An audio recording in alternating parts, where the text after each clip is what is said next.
Ēterā svētbrīdis. Mani sauc Rolands Bračs, esmu mācītājs. Un arī jaunajā gadā lasīsim svētos rakstus, lasīsim Bībeli. Lūkas evaņģēlijs. Netiesājiet, tad jūs netapsiet tiesāti. Nepazudiniet, tad jūs netapsiet pazudināti.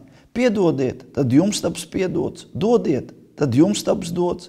Pilnu saspaidītu, sakratītu un pārpārim ejošu mēru jums iedos jūsu klēpī.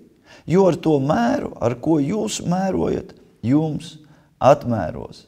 Lai šie vārdi ir kā balss mums jaunajā gadā katram, lai mēs vairāk esam devēji, lai mēs vairāk dodam nekā pieprasam, lai mums pietiek vairāk labu vārdu, ko teikt, nekā sagaidīt no citiem. Lai šis gads patiesi ir gads, kuru mēs veltam ne tikai sev, bet tiem, kas mums ir apkārt. Lai šis gads ir tas gads, kuru mēs esam veltījuši Dievam. Lai šis gads sākas ar to, ka mēs sakārtojam savas attiecības ar Dievu, ka mēs pielūdzam piedošanu par saviem grēkiem un ka mēs varam saukties par Dieva bērniem. Tāpēc arī šajā brīdī es aicinu lūgt kopā katru, kas ir pie televizora ekrāniem, šo grēku nožēlas lūgšanu. Debesu Tēvs, es nāku šajā brīdī tavā priekšā kā tavs bērns. Es lūdzu piedošanu par visiem saviem grēkiem, apzinātajiem, neapzinātajiem.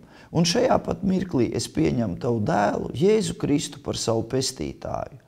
Un pateicos, ka caur šo lūgšanu, caur šo grēku nožēlu, mans vārds tiek rakstīts mūžīgās dzīvības grāmatā. Un es ticu, ka pat ja es miršu šeit uz zemes, es dzīvošu mūžīgi.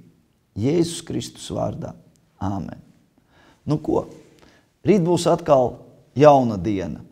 Saglabāsim cilvēcību, bīsimies Dieva, sāksim lasīt Bībeli, sāksim lūgt, atradīsim draudzi, kurā varam iesakņoties. Lai Dievs svētī!